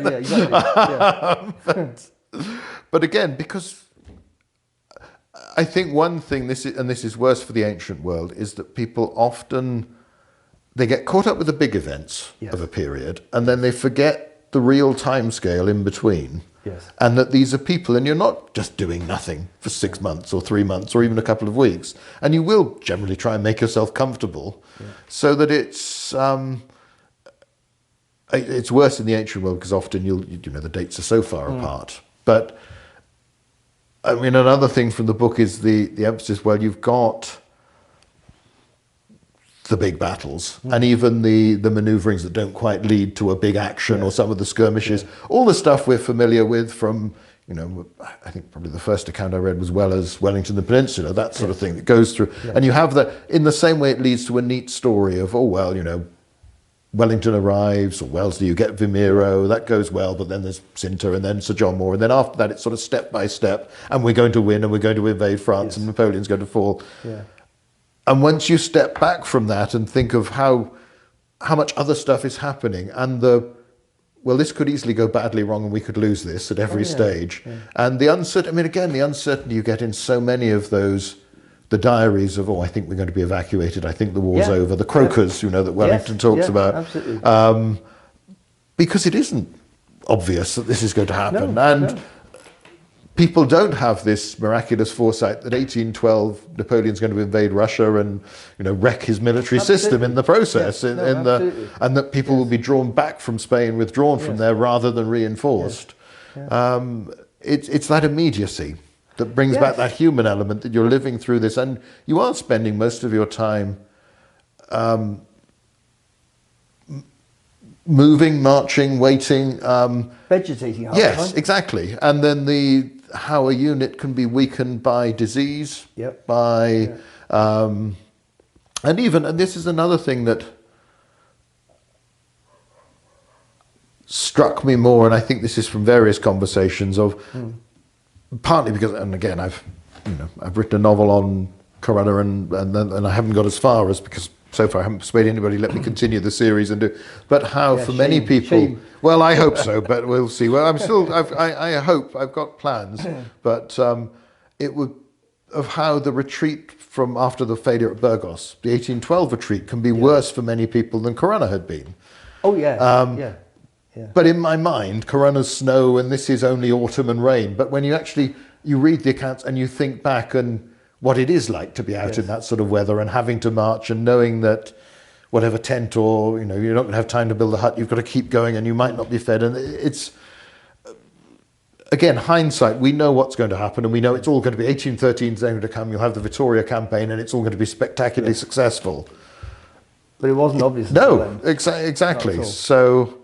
actually, funny, if I was going to say on that, regarding the memoirs of the times and people's thoughts of the times, the winter of 1812 is the first time, even before they know of the Russian the winter having destroyed Napoleon's army, it's the first time they start talking about winning the war. Yeah. They actually, which is quite honestly, see that the Napoleon's attempt at attacking Russia is a big mistake. Yeah. And you can see throughout that winter, before they know of the disaster that's going to have happened there, that there is a belief that this war is going to be won. I suppose it's that reassurance when we've got an ally, big ally again. You know, Portugal's, they're doing their best, but they're small. The Spanish are doing their best, but so much of their country's occupied and the government's disorganized. And then who else? You know, Austria's tried in 1809 and got hammered again. Yeah, the Austrians are going to try again. And you know that Napoleon's army is so much bigger. Yes. And that you're only fighting part of it, and you only do that because the Spanish are keeping a lot of it busy. Yes. Prussia's financially crippled. And there's a question of how long will Britain go on paying for this? You know, even I suppose with Wellington's the oft-quoted bit about how, yes, I'm sure you could defend Portugal and Lisbon anyway, but there's no promises that we can actually go on and win from that. It's just that we can protect an ally and keep at least some of the country from being occupied. But again, because we know, and because we know there's going to be that follow-up afterwards of Napoleon's return and the 100 Days, and that spectacular, and you get it with particularly, I suppose, the later memoirs, the grudge held by the Peninsular veterans that weren't at Waterloo, that all the attention goes to, you know, we slogged for years, for far longer. They have this brief campaign and they get all the glory. Well, they also get the shiny medal. Yes, exactly, which you don't get the Peninsula with the was it General Service with General Peninsula Service, Clasp, but that was until later. 1848. Which you know you've got to just live long enough to be there, and then be. So, I mean, I think broadly you've sort of your original focus was mainly Waterloo, and then it's gone to the Peninsula more widely. Not personally, it's the way things have... Or just the way the evidence has... Yeah, Waterloo because of the cyborg stuff and everything else. Yes. And then, of course, we had the 200th anniversary. Yes, it was... And I then wrote, obviously, I felt I needed to write a new history, and which you kindly had a look at before it went out. And it's improved. It's a marvellous book. This is Waterloo Myths and Realities. They'll all be mentioned, and I'll give a link to your website and everything with that'll be in the notes section on the thing. But even with that, there are things you've discovered since you wrote that. Yes, that slightly modify. I'm afraid. Yes, I'm going to have to rewrite it. It's your own worst enemy. I know. Because there are but we're learning more all the time. That's the exciting thing about this, is that before, when I first had an interest in this, I would never have believed that there was so much more to know and learn.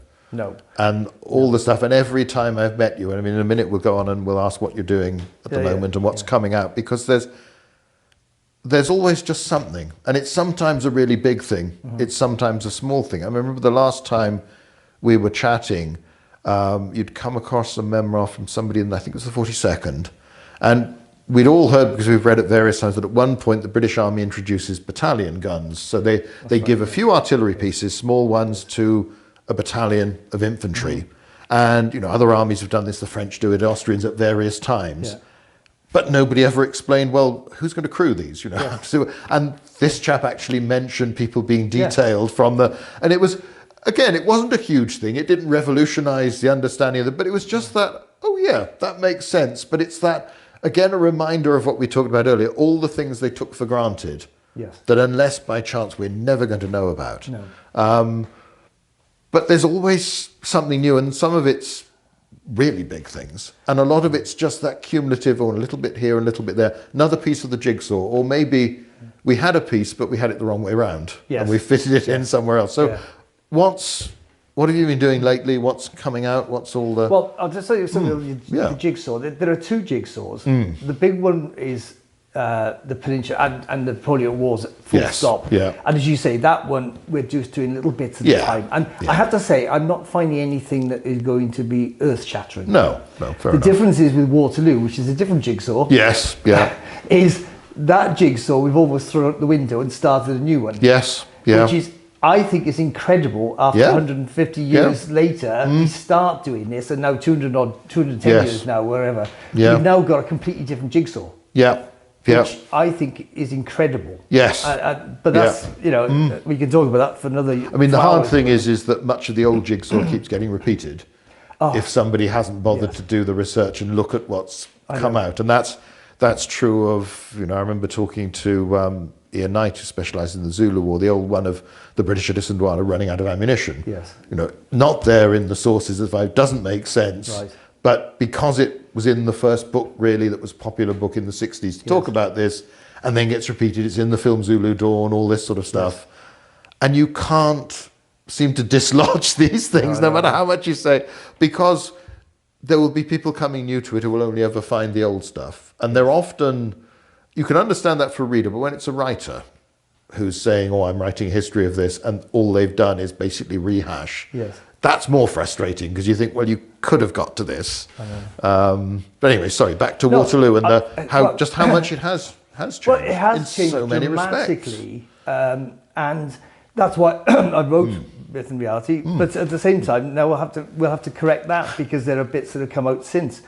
So I'm trying to get the last bit of evidence, and that brings us on to the latest stuff, because as I said to you, Waterloo Archive is 14 volumes, but I've got 2 more volumes coming, and there may be, and I've certainly already got a standalone volume of, there was, you may have heard this chap called Rook. Rook was, if I remember, he was at AQM. Oh, right, with... Assistant Quartermaster Generals. At Waterloo. He was with, do you know, I haven't even actually looked at all the information. Right. But he's with Picton, if I remember. Okay, right. But he... so that's... wrote some bits and pieces. I always get confused with Waterloo. The Peninsular ones have stuck in my mind. The no, he's not with Picton. 6th Division? He's Picton 6th? He's not Picton. 5th? No, ignore Picton. I know there's one of the other things you found was when they were talking about renumbering things to conform with the Peninsular numbers. Anyway, which they didn't do when there wasn't time and all that. No. But again, sorry, but anyway, Rook. Rook, I've published a couple of his letters, but something else took me back to the archives there very recently. And the internet has been fantastic for finding many sources. And obviously now I can find sources all over the world, because they are all over the world these days. Although they're originally from Britain, they've travelled everywhere. I remember you were saying, I can't remember when this was, a few years ago, a lot was turning up in Australia. People who moved out there after the war. A lot of places that were Commonwealth, now obviously Empire, then I mean Canada, you'd expect these. The one that I've been surprised at is the Americans, because American universities have bought a lot of this stuff up. What they want to use it for, I don't know. Whether they've got courses or not, I don't know. But at the end of the day, they've got it in their system. Right. The only good thing about the Americans is they're very helpful to actually let me then have copies to see it. You know, online, send me pictures or whatever. So I'm sorry to find stuff there as well. So there's masses of stuff still to find. But I've forgotten now completely what we were talking about. Right, we were talking about Rook. Oh, yes. And some stuff you've discovered. I went back to the archives, which is Gloucester Archives in this case, and they've got a list of stuff there, and they've got a couple of letters mentioned by him. For some reason, I just thought I'd look at a few other of the folders that were there. And every folder I went to, I found a few pages of Rook's memoirs. Oh. which, as I started reading them, Yeah. are really fascinating because he really says some stuff. Okay, right. But the problem is, Yes. it's not all together. So I'm going back again Trying to- in the next couple of weeks, and I'm going to find the rest of it and try and re-put it back together as a complete thing. And I'm hoping it's all there. And what does it cover? It covers his entire period, but particularly includes quite a bit on Waterloo. Waterloo, He's got a okay. huge bit on Waterloo. But I will probably do it as a standalone because it looks like Right. he's got a lot of interesting stuff to say about his general service life as well in the country and everywhere. Okay. And as I said, he's not afraid to criticise others. Right. So he looks like quite an interesting one. Oh, okay. So yes, but as I said, that's Yeah. accidental because Yes, yeah. it's not even linked, so logged by the archives because it's split up in different sections. So I'm just now trying to find it all and put it all back together again. Oh, wow. But he's obviously sat down and written this huge. Do you know thing. when?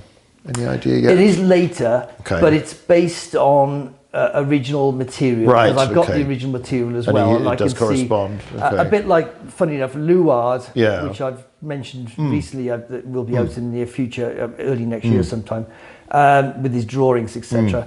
But he has rewritten it in 1865, and I thought, Yeah, here we go. yeah.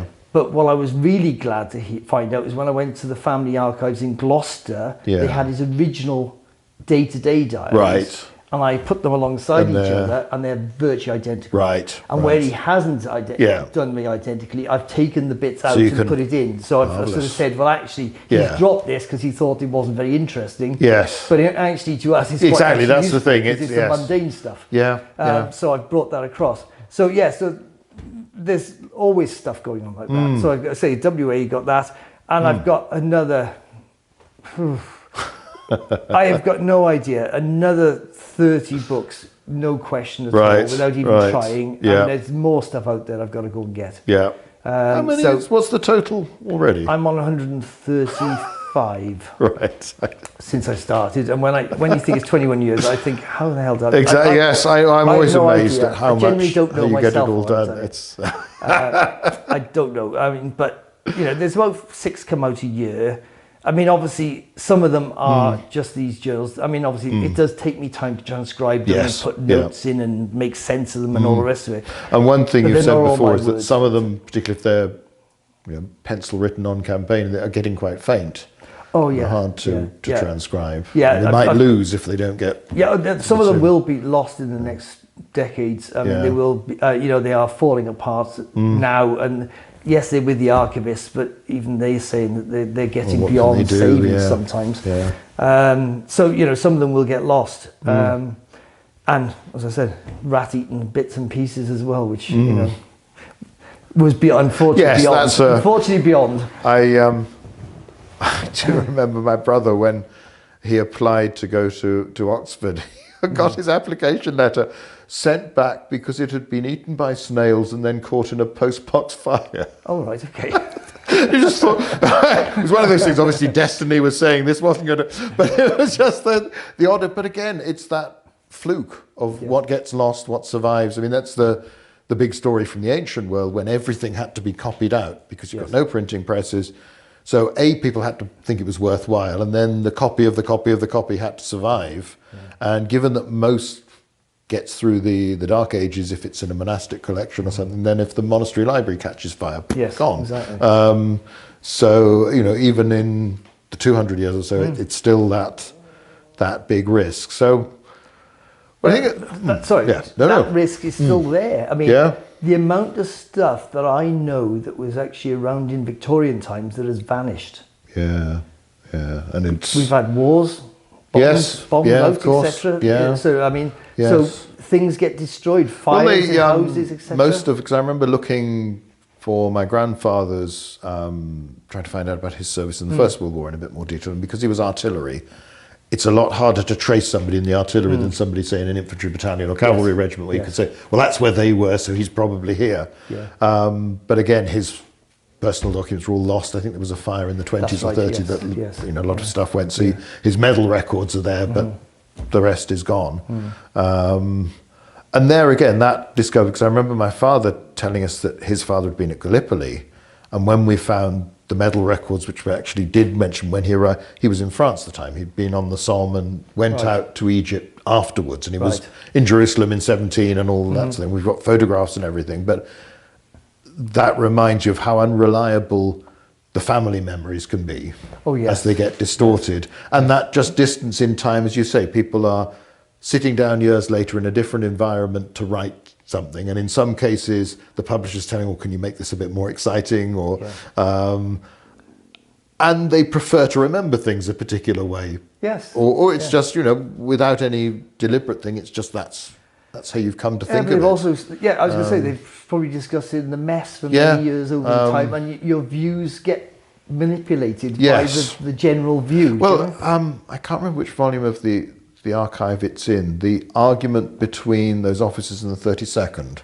The accusation that at Waterloo, when they're advancing beyond the hedge, that one of them is ducking down. Did he dip below the hedge? Exactly. But it means that they go into all that detail of what, well, I saw this and I was over here, so I couldn't see that, and this is precisely, and we knew these two didn't get on and all that. But it's that mundane stuff that's so fascinating and tells you lots of details about how that battalion's actually operating.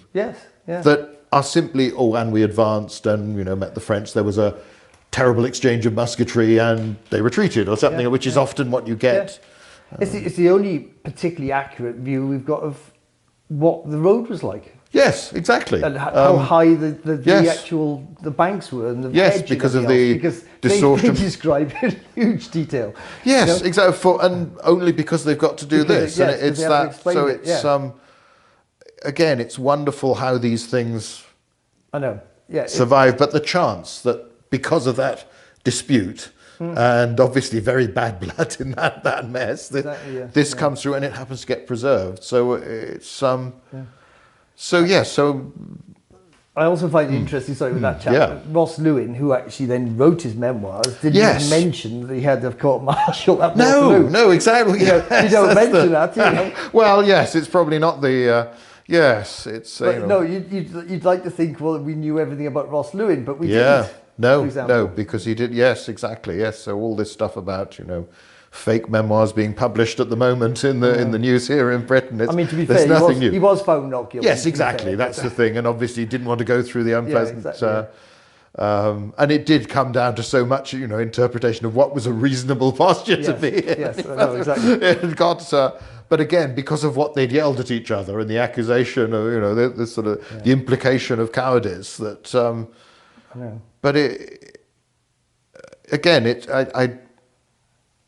I would never have dreamed that sort of stuff was around. No. And that sort of level of detail.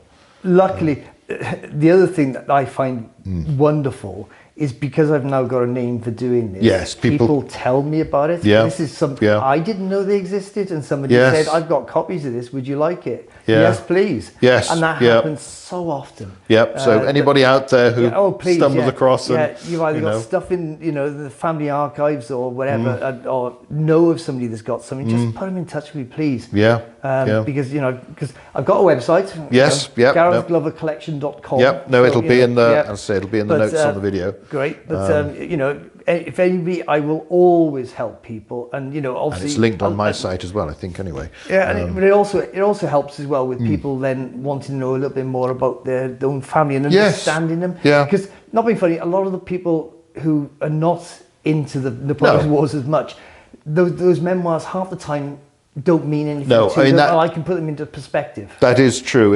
It's you know, some of them are just a good and exciting read, and that's many of the ones that have been around for a while. They still, you know, Harry Smith, it's good fun. You've got to take some of it with a big pinch of salt, but it's good fun. Kincaid the same, you know, Grattan. Who's the fella in the 28th on the retreat to Corunna? I know I used him a lot for the novel. Begins... Cadell's giving him one. Yeah, where again, you feel he's telling some pretty tall tales. Yes. But I used a lot of them in the novel because I thought, well, that's good enough. And again, it's interesting. They're good. But others where it's the little bit or it's the new slant, the more you know, the more fascinating they become, which is true of studying any topic. And it's that you can still get all this fresh stuff and all this exciting stuff that just, it's still... I'm still amazed because, as I say, every time I meet you, you found something new, you're working on something new, there's this coming out, but there's all this ranked up. You know, as I say, you've got plenty to keep you busy. Oh, yeah, but no question. You certainly welcome more as well, because you just never know what it's going to be. I mean, you know, I don't know what treasures I've got. Yeah. I think I was saying to you before we started on here that, you know, the memoirs I've got banked up, waiting to go, have been photographed. Yes. But I haven't had the time to No. It's so until I actually transcribe them, I don't know what's there myself. So sometimes it's like, wow, you know, I didn't know I had this, and you know that happens so often. You know, and because in the end, so much of this, yes, you can take notes and do all this, but so much of it's in your head.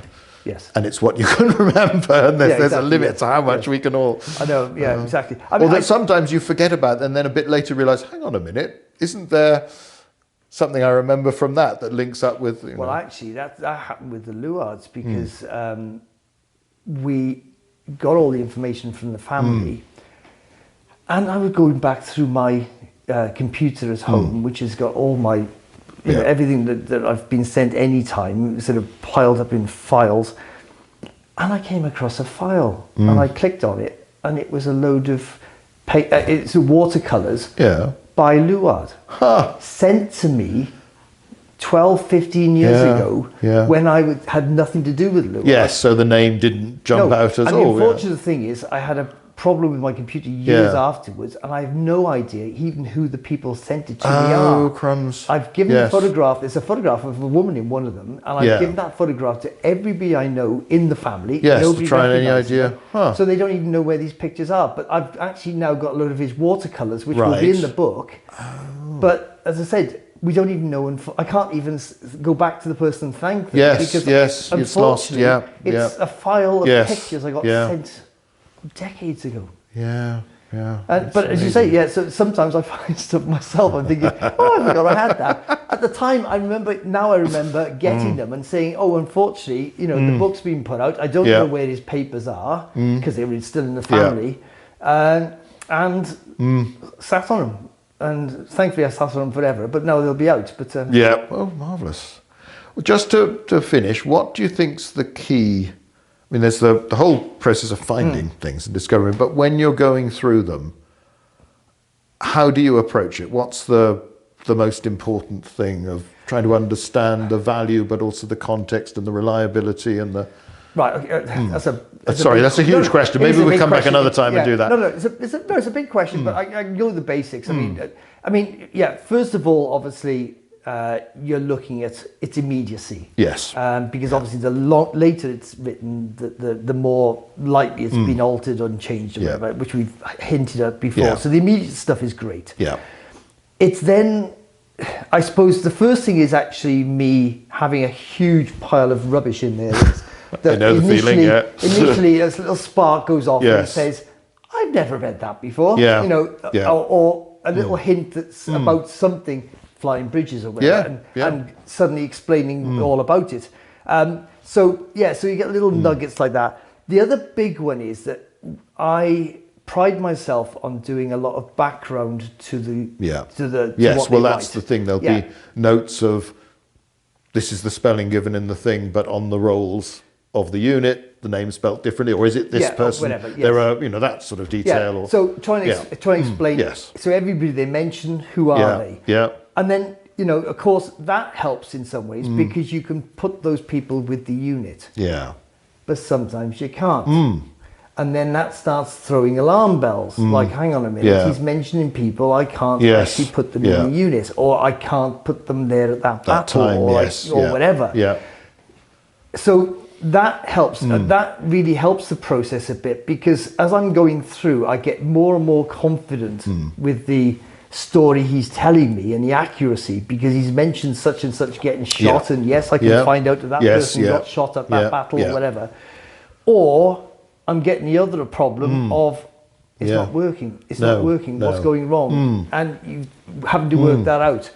It's very rare, funny enough, that I've actually found one that's completely false. There have been a couple that I've actually discounted completely and sort of said, no, I just can't make this work. Any of it. But the majority of those ones, funny enough, I've then done back work and found out that in fact that the person they think that wrote the letters is not the person who has written the letters. Yeah. It's actually somebody else Yeah. with the same name, Unit, possibly yes, or whatever, or in a different unit. Right, yeah. And that then puts it does all everything work back out. into Yeah, place. yeah. Yeah. So, yeah. but you have to do all Yes. that to get yourself. But again, it's that built up knowledge Yeah. and sense of what's possible and then where to look. Yeah, you also get used to phrases. Yeah. So quite often, when their writing is terrible, you'll know how they say things. They were Yeah. standard phrases, and there are Yes. certain things where I'll know exactly. I can read the third word and the fifth Yeah, word, and so I'll that's know what it what is, that yeah. word is in between Yeah. without question. So you can work all that out, get it all sorted out. And then, as I said, but the other big thing for me is that I get to know them as a person. Yeah. If they're letters, you get to know their family. You get to understand how they link. You get to know their lives. It's not just about because I won't cut them off just at the start of the Napoleonic Wars and at the end of Waterloo. If they live beyond, I'll try to give some understanding of what went on afterwards, without a full family history or whatever.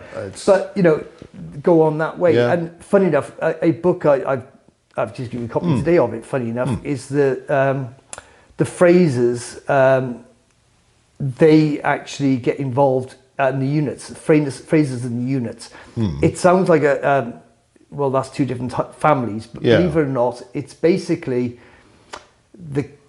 the parents on the one side. They're all artillery officers to start with, and the sister marries into the Frasers. Right. Has children. Yeah. But then they both die, husband and wife. Right. So then the units look after the Frasers. Right. Don't change their names. Right. So they're actually, although they're one treated family as effectively, one yes, family, yeah. they're actually By blood. two names, two right. surnames. Yeah. And I follow them right the way through the Napoleonic Wars. Yeah. And I'm looking forward to that. Well, what I liked about it was you start off with the artillery. You have one who has a very mundane life.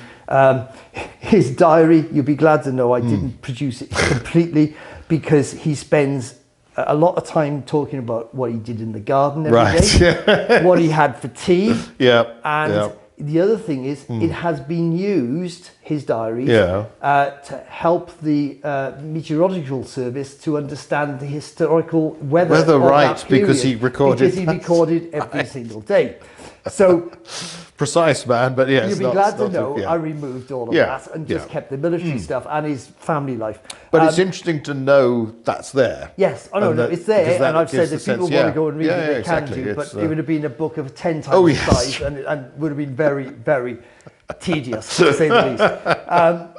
So I dug out the stuff that was interesting, when he goes off to, fire practices at Woolwich and the gun misfires and nearly kills him and all this sort of thing, and all this sort of stuff, So you do all that, and then you go off his brother goes off to the West Indies. He then goes off to the West Indies.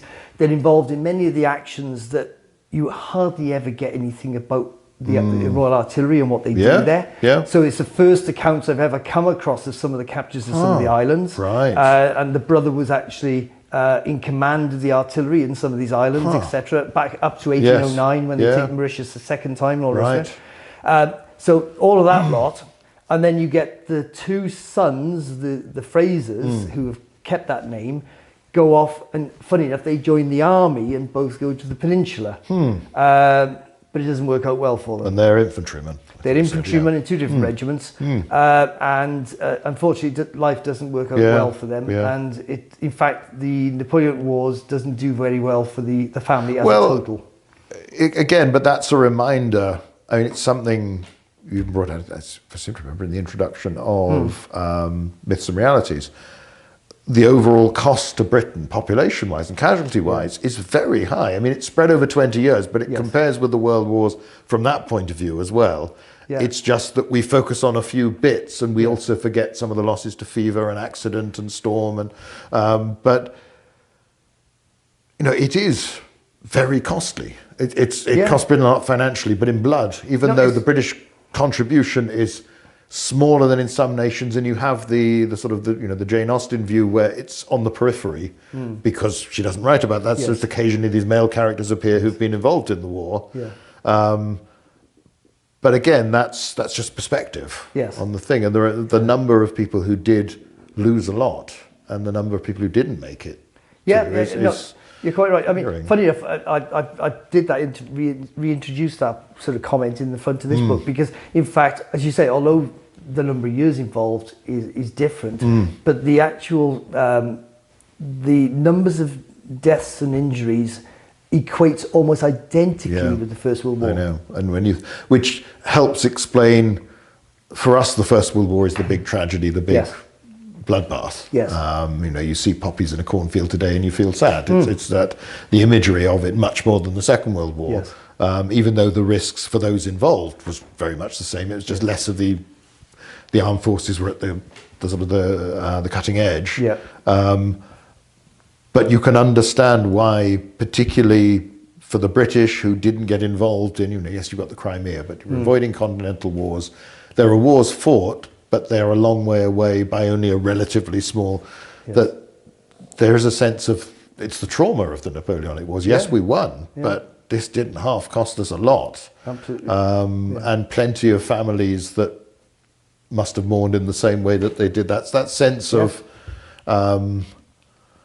you get particularly from the 20s and that period of the number of people who, the rise of spiritualism and this sort of thing. There's just the sense of trying to deal with that, those losses, that's how, yes, it's spread over longer, but it's still very, and again, that you found so many letters back home. Because the other thing you tended to get earlier on was you sort of isolated.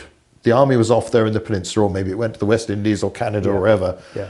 But when you read somebody who's writing home and asking, how's father doing? How's mother? Are they well? What's my younger sister doing? What's my younger brother? Or husbands and wives, particularly that real family element where the worries are on both sides of obviously that it just reminds, it brings back to what should be obvious all the time, but historians so easily forget, and we all forget these just people. Yes.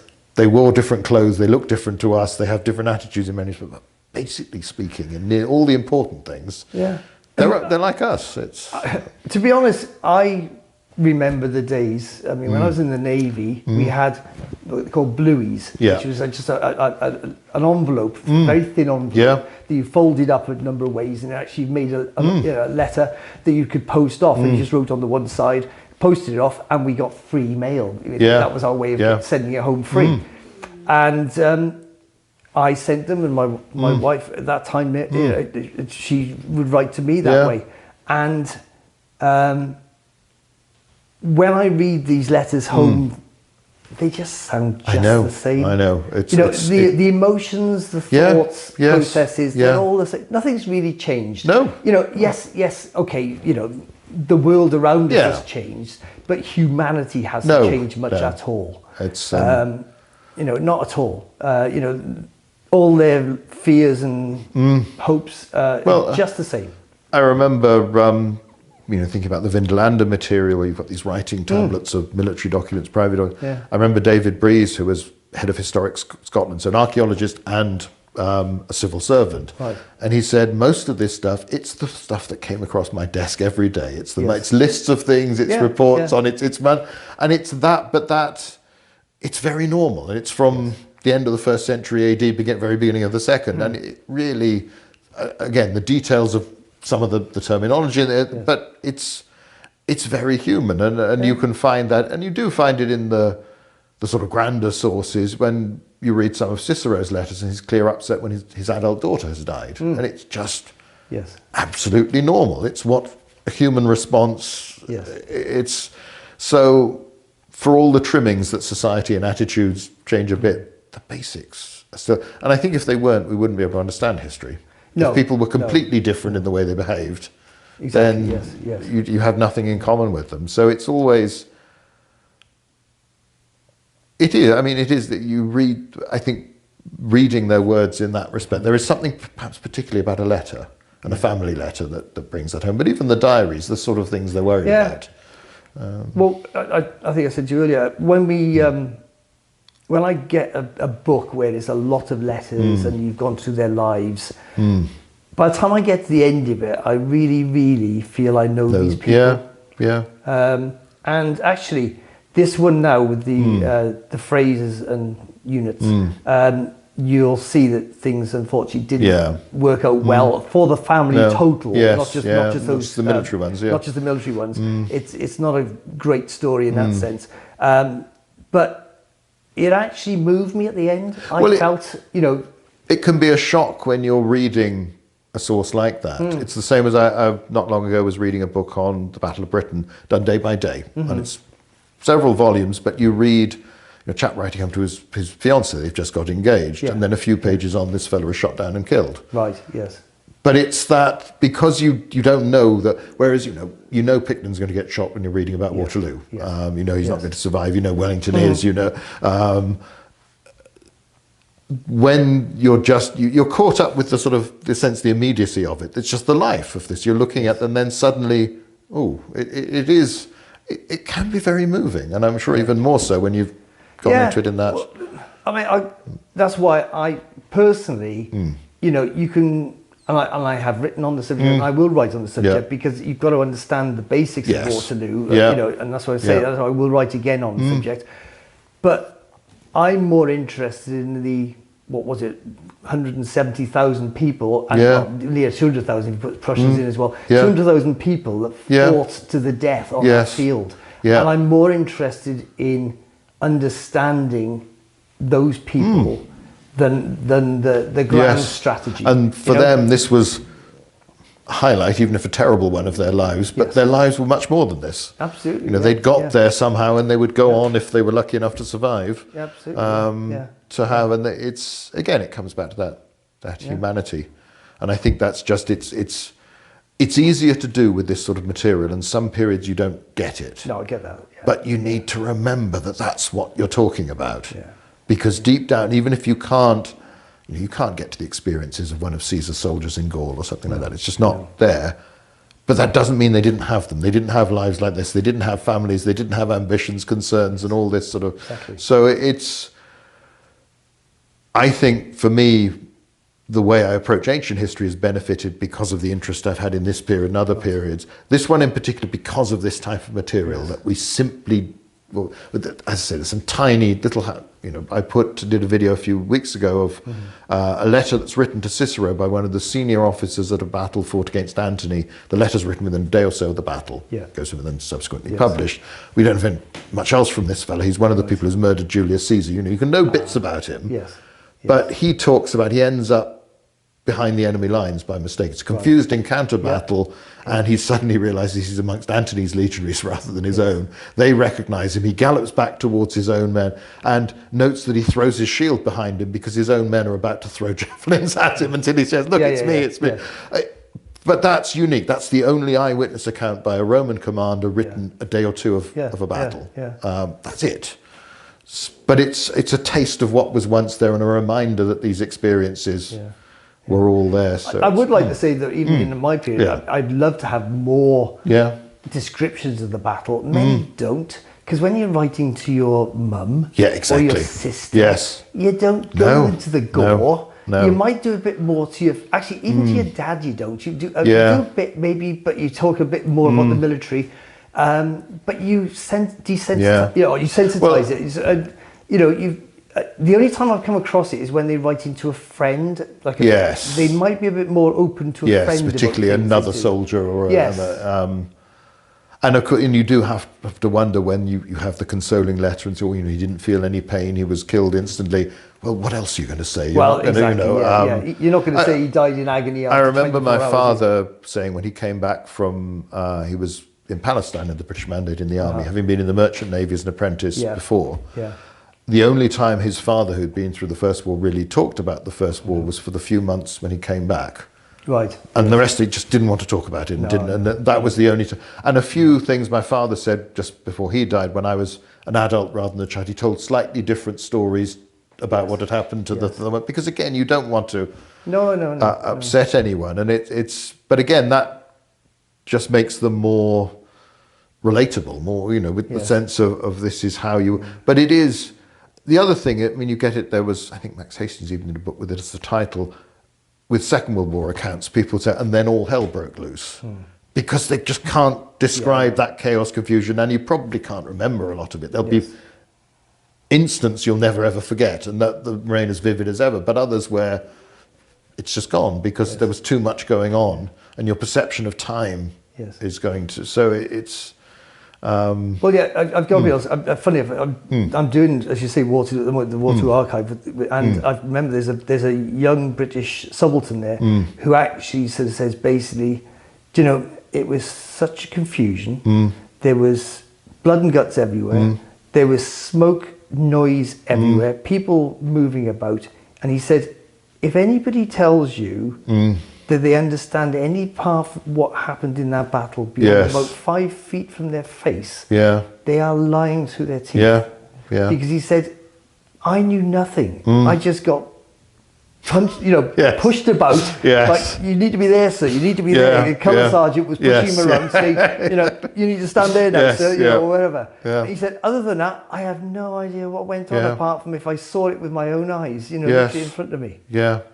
Yes, that's the thing. So often we try and impose this order that we're bound to get so much wrong. No. Hopefully we get a little bit more right each time. That's absolutely. the thing. I know, but as I say, grand strategy has never been my big thing. No. As I said, I tend to like to get into the nitty gritty. And some will find me too nerdish.